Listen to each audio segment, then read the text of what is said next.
Okay.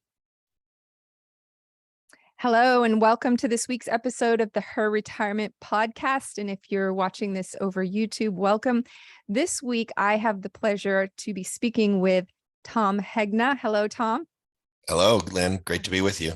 Yes, and I understand from reading your bio that you are an economist, author, retirement expert, and also you were a former lieutenant colonel. Thank you for your service.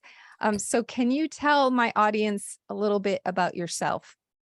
Yeah, so I'm originally from a small town in Minnesota. I went to college at North Dakota State University on an Army ROTC scholarship. I was commissioned in the military. I spent 6 years active duty, Army, 16 and a half Army Reserve, retired as lieutenant colonel in 2004. Then I went in the insurance industry. I was with MetLife for 8 years. I was an agent, a manager, a national marketing manager. Then I went to New York Life, spent 15 years there, started out as a product wholesaler, worked my way up to be a senior executive officer in the company. I retired in 2011.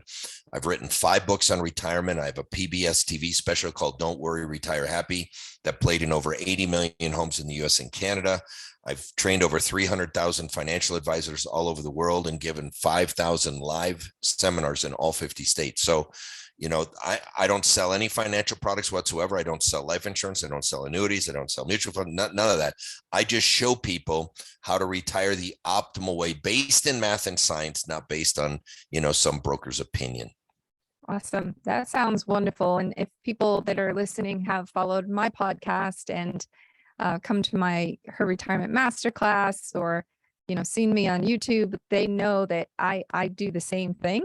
I just focus, as we just talked about, on women and the unique challenges they face. And I know in your book, Don't Worry, Retire Happy, I love that. I'm all about happy. I'm a glass half full kind of person. And I believe that life is short. In fact, if you go to the Her Retirement website, I talk about how to live a better, more intentional and financially secure retirement. And the ways that you can do that is focusing on happier, being HappiHER, being HealthiHER, and being WealthiHER. So we kind of have some great synergy. So can you tell me a little bit about your 7 steps that you talk about in your Don't Worry, Retire Happy book? Yeah, so let's just go through them one by one, and I'll share with you how I think they apply to women, and then you as a woman can add in all the things that I missed. So step number 1 is I think it's so important to have a plan. I mean, how can you get anywhere without a roadmap or a plan of how to get there? And with this, I say you've got to work with a financial professional. I just don't believe retirement is a do-it-yourself project. I mean, look, I don't do my own dental work in my garage with my drill set, and I don't think people ought to be doing their own retirement planning either. And one of the things that you're going to find is that many times, because the man dies first, the widow is stuck a lot of times with the husband's financial advisor, who never really gave the respect that she was entitled to.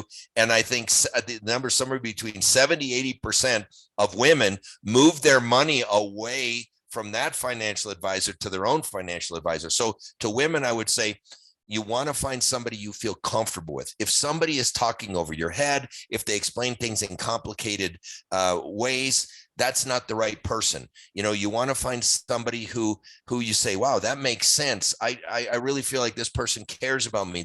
I trust them. That takes a while, but I think it's so important for women to have a financial professional that they feel comfortable with and that they trust. Yes, I totally agree with that. I was talking to a woman a couple weeks ago, and she said, I called my company that I have my money with, and she said, I talked to another advisor because I'm getting ready to retire. And she said in the first 10 minutes, he was like, let's go, let's move your money over. And she's like, wait, I have all these questions. She said he was in such a rush to get my money. And I said, yes, you need to find someone who's willing to commit some time to take the time you need to understand. And that's what I tell women is run away from that person that just wants your money. Because like in every industry, there's the good, the bad, the ugly. Right. And there are people that are just so focused on collecting assets under management, collecting money, and not truly doing that retirement planning. And I know from data and research that, to your point about widowhood, is I think 80% of women die single. Mhm. And so, yes, we women are left sometimes to pick up the pieces and try to understand this. And in addition, we have this wealth transfer, right? Yep. So there's this tremendous wealth transfer. So women are going to be inheriting money and they're going to need help. So getting that in place before, your Yep. husband passes. I had two best friends that their husbands passed away last year unexpectedly, and they weren't prepared.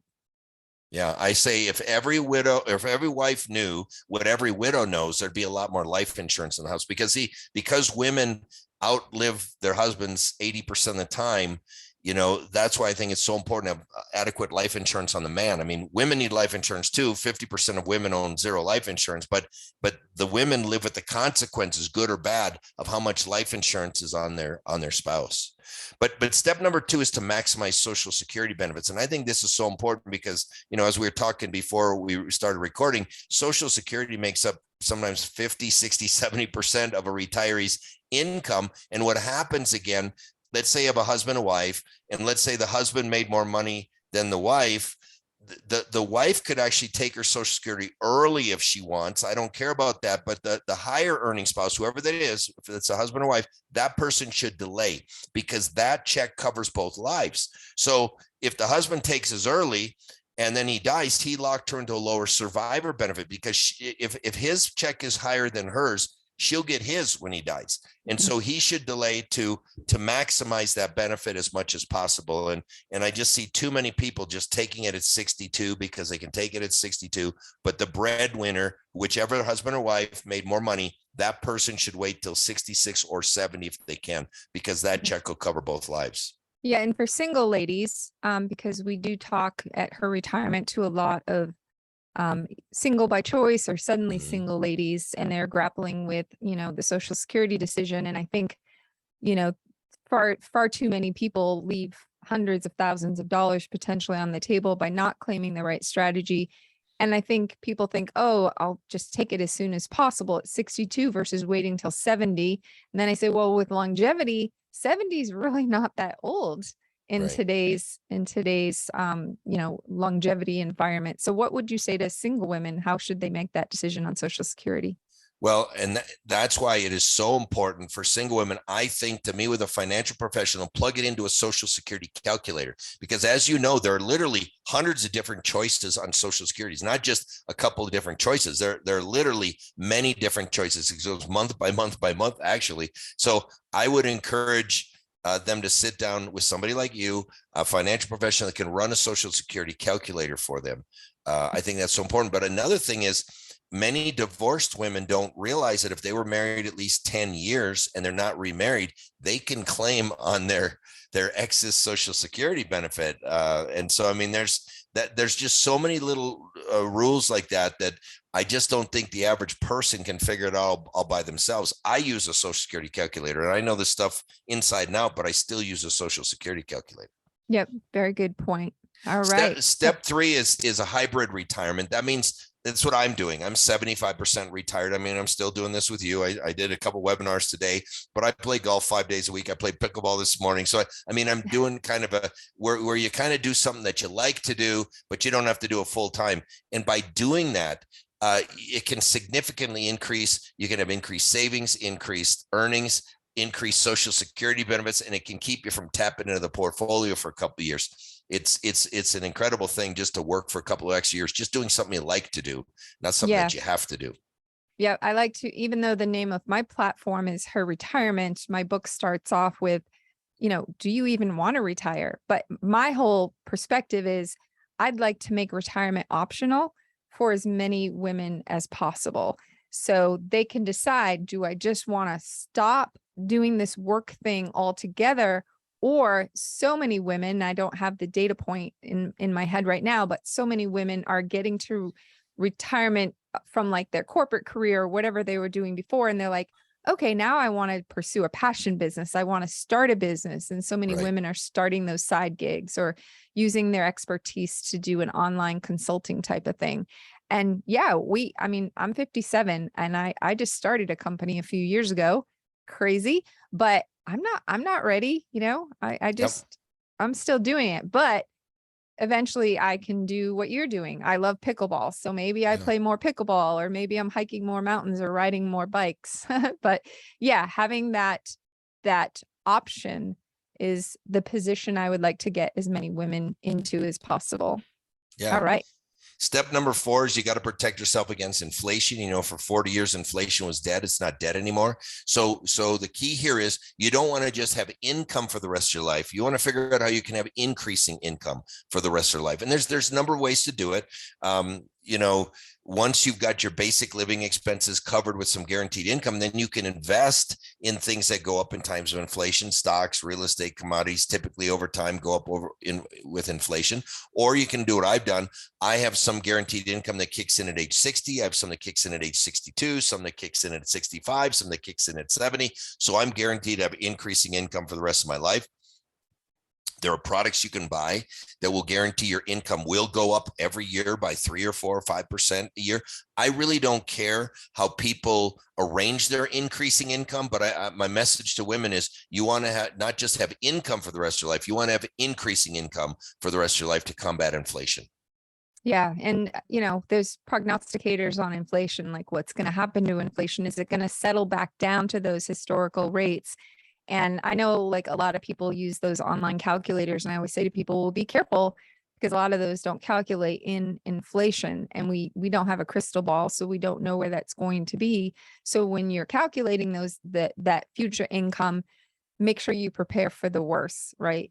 Just don't, assume, oh, what if inflation stayed at 3%? It's a risk, right? It's one of the many Yep. risks that we need to try to mitigate. Great.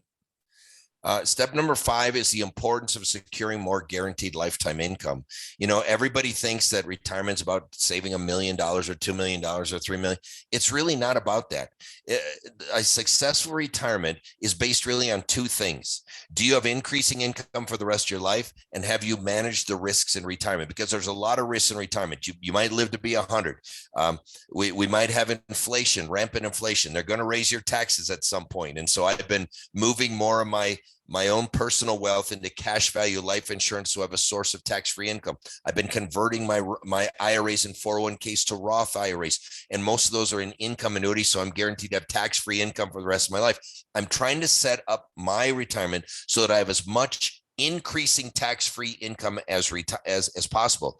You might need long-term care. You might die. There's withdrawal rate risk. You can take out too much money, you'll run out. There's this thing called sequence of returns risk that people don't understand.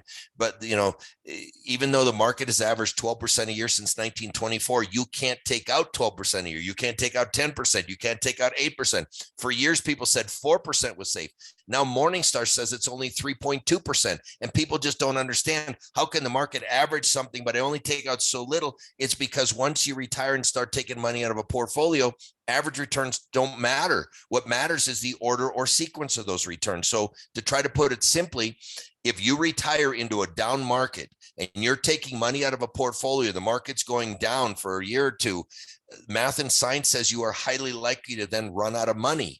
Conversely, if you're taking money out of a portfolio when the market's going up, math and science says you're highly likely to be successful. The problem is none of us know which years the market's going to go up or when the market's going to go down. And that's why with the PhDs, and I'm talking hundreds of PhDs who study retirement, say, here's the basics. You should cover your basic living expenses in retirement with guaranteed lifetime income. So step 1 is figure out how much do you need to live your normal retirement? How much is your housing, your clothing, your cell phone, your internet, your mobile phone?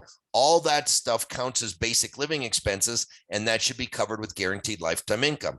Now, there are 3 sources of guaranteed lifetime income. Social Security counts. Why? Because it's a lifetime income annuity. It's a guaranteed paycheck for life.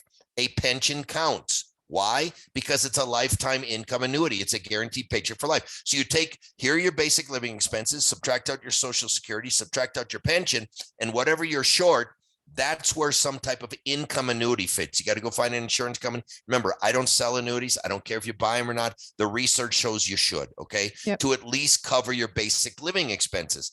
And then beyond that, that's where you can invest the rest of your money into stocks or real estate or anything else that you want to do. But, my first book was titled Paychecks and Playchecks. And the paycheck was that guaranteed, covering your basic living expenses with guaranteed income. But the play check was the money that you have coming in from other things that you can go out and go travel and do cruises and have fun with. So I think it's important not just to have a paycheck, but also to have a play check. Now, what a lot of people don't realize is there's a couple other advantages to doing this. Number one, you're likely to be much more happy. The Wall Street Journal had the headline, "The secret to a happier retirement is friends, neighbors, and a fixed annuity." And what they found is that the happiest people in retirement were people surrounded by their friends, surrounded by their families, who had guaranteed paychecks every single month. And if you think about it, who are the happiest retired people you know?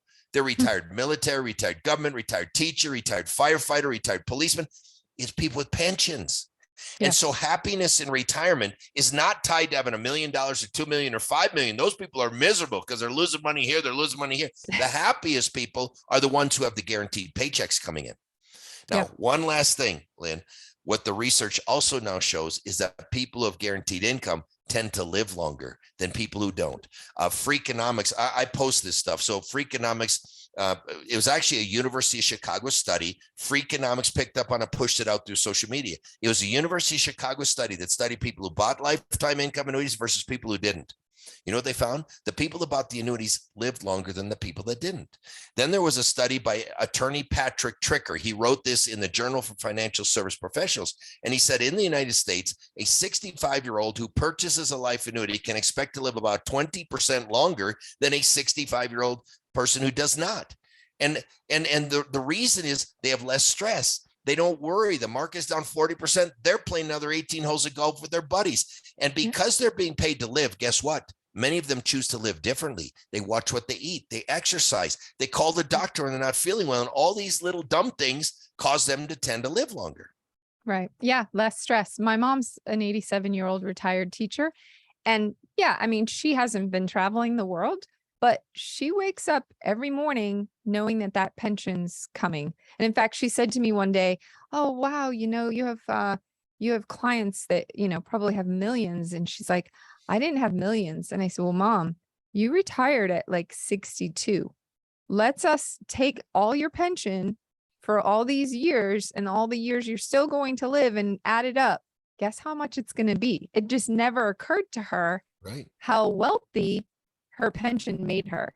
Right. And yes, I mean, she's a naturally happy person anyway, but I always use her as an example when I'm talking to women about the personal pension and protection plan that I talk to women that has a lot of these same components. And I say, yes, this is what the research shows. What would you say quickly to, let's say, an investment guy, and I'll say guy because most investment people are men.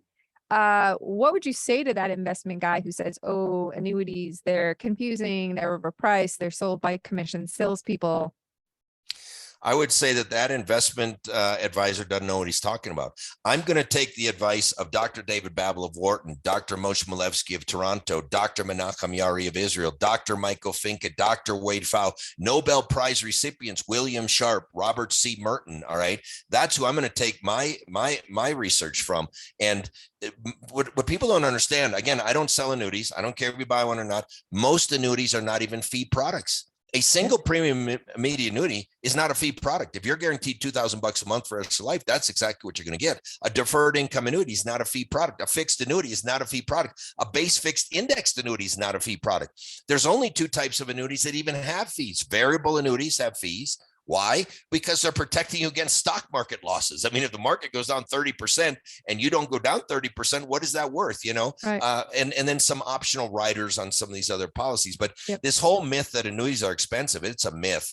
An annuity is one of the lowest cost things that you can do. And why would the Wall Street Journal, why would BlackRock, why would Barclays, why would Dr. Roger Ibbotson all write articles just within the last year or two saying you should move your bonds into annuities? If any of that was true. So I've got all the research of leading PhDs in the world on my side, and that investment advisor doesn't have anybody on his side that I'm aware of. Yeah. Well, and I always say investment advisors make money too. They just, it's Well, they just get part paid of the forever fees. They get paid on assets under management. I say those are forever fees. A SPIA, a single premium immediate annuity, might be a 2% commission. Doesn't even come out of the client's money. The insurance company pays the advisor the 2%. Doesn't come out of the client's money. Now, certainly the annuity is priced to pay an advisor, but you can shop those annuities amongst any other annuity so that you make sure you're not getting any type of a bad deal. But I own 11 annuities. Dr. David Babel owned 14 of them. And I can tell you if annuities were bad, I would own exactly 0 of them. And I'm going to try to own probably 15 or 20 by the time I'm done, because those annuities are giving me the freedom to do whatever I want, whenever I want. And that's the true definition of wealth, to be able to do what you want with your time at any time. Right. Yeah. And I've done a podcast on bonds, talking and explaining to women, bonds and why they are not a preferred vehicle in this current market, and why you want to replace those with some other options that give you that downside protection. But also annuities there's a lot of great annuity contracts right now that are going to give you opportunity to take advantage of that market rebound. Yep. So there are definitely a lot of contracts that are outperforming bonds. People don't understand they can lose a lot of money in a U.S. government guaranteed bond, because if you buy a bond and interest rates go up, the value of your bond goes down. Right. It goes down. And so annuities, that doesn't happen. You buy an annuity, you get a payout. It doesn't change. Step number 6, you must have a plan for long-term care. And that is so important for women, because you know what happens to women? They get stuck delivering the long-term care. It's the husband that gets sick first. Who takes care of the husband? The wife. And the problem is, if you don't have a long-term care plan for both the husband and wife, do you know that life expectancy of the women that take care of men, it goes down significantly? There's not just emotional stress. Think about the physical stress.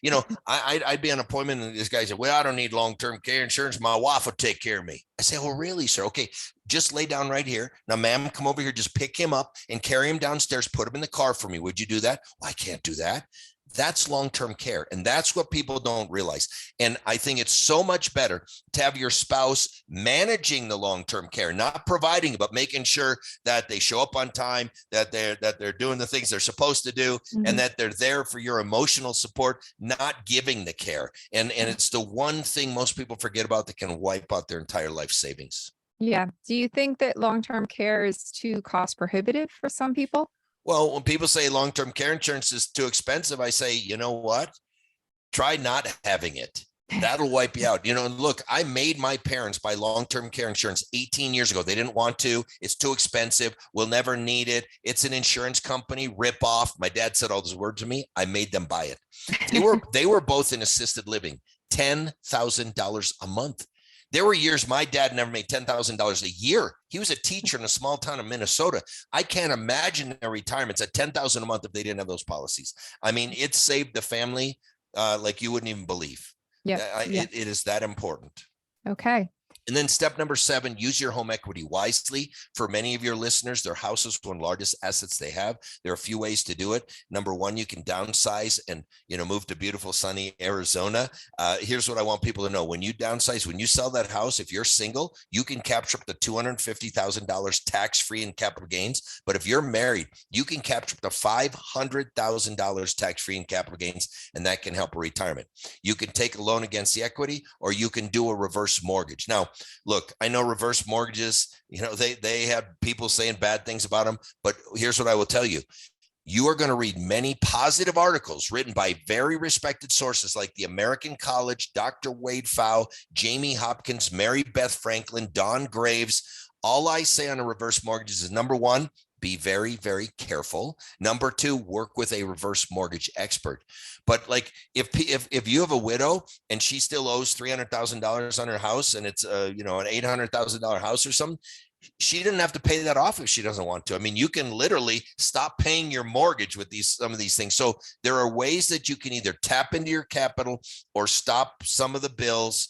And it can be a true blessing, but you got to be careful, because you got to say, okay, what happens if I get sick? What happens if I move? What happens? You want to make sure you've got all your questions answered, but it can be a lifesaver for some people. Yep. Great. So those are your 7 steps of your book.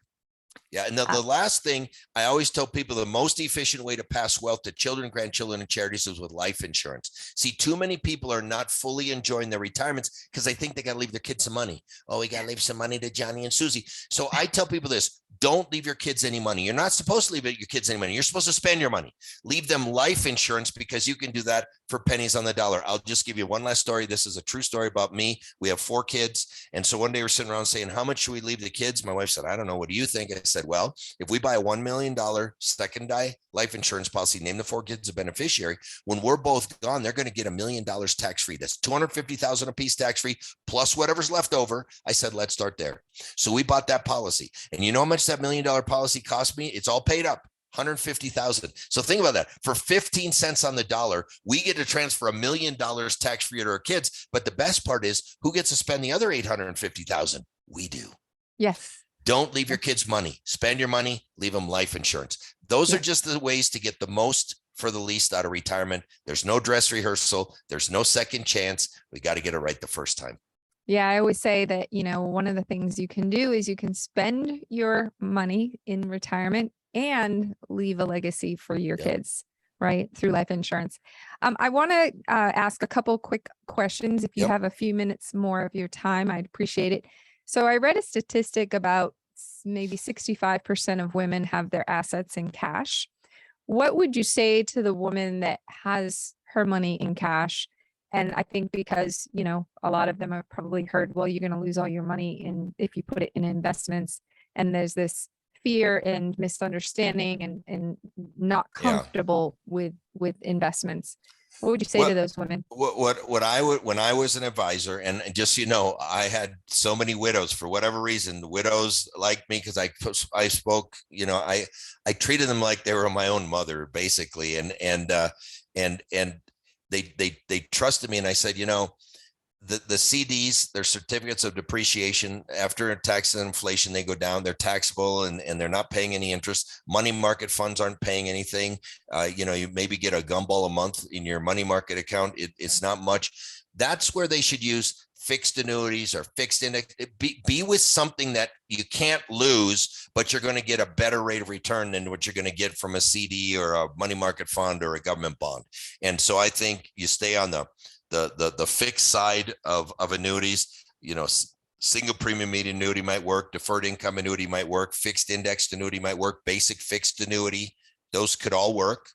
You're guaranteed you're not going to lose money. And then you can have different, upside potential on those products. Okay. And I have 2 other concepts I want to run by you, or concerns. So a lot of women are concerned about their health and health care. And so making sure that they have the, I think it's estimated $130,000 a year in out-of-pocket healthcare costs for a single person. How do women address that concern of their healthcare costs?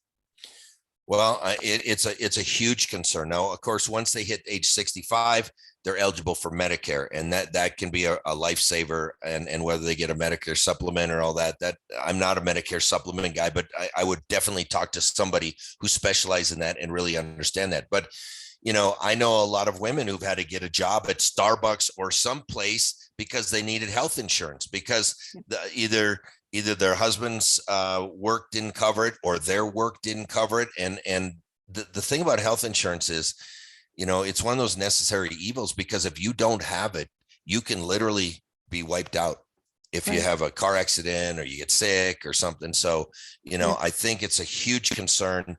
And again, you want to deal with somebody who understands all the different types of health insurance. But I've known quite a few women who've had to go out and get a job just to get their health insurance until they were 65. Yeah, exactly. And I know we mentioned quickly in one of the steps, tax efficiency. So if you're, getting some tax efficient type of annuity or index universal life policy or something that allows you to have that tax advantage, or doing those Roth conversions. So I put a lot of emphasis on tax planning because I think it's something people don't understand. And 2, there's opportunities to, if you believe that taxes are going to go up with the amount of debt that we have, tax planning becomes pretty important for retirees. Would you agree with that? Absolutely. And it's going to be more important when taxes go up 30 and 40%, and they will. I mean, there were years in this country where the highest marginal tax rate was over 90%. Most of your parents' lives, it was over 70%. And right now you're in the high 30s, basically. So, I mean, tax rates could literally almost double for some people. And that could be devastating if they haven't planned for it. Yep. Great.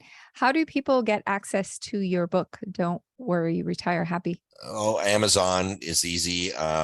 TomHegna.com. I have a free YouTube channel. If people found this helpful, you just go to YouTube, type in my name. There's literally hundreds of videos there. I've been on hundreds of different podcasts. So, I'm pretty easy to find.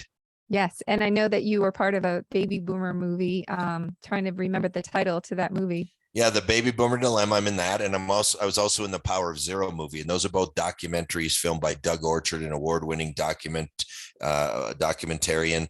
And those are not any type of sales presentations whatsoever. They have a full motion picture rating. It's just like going to Top Gun.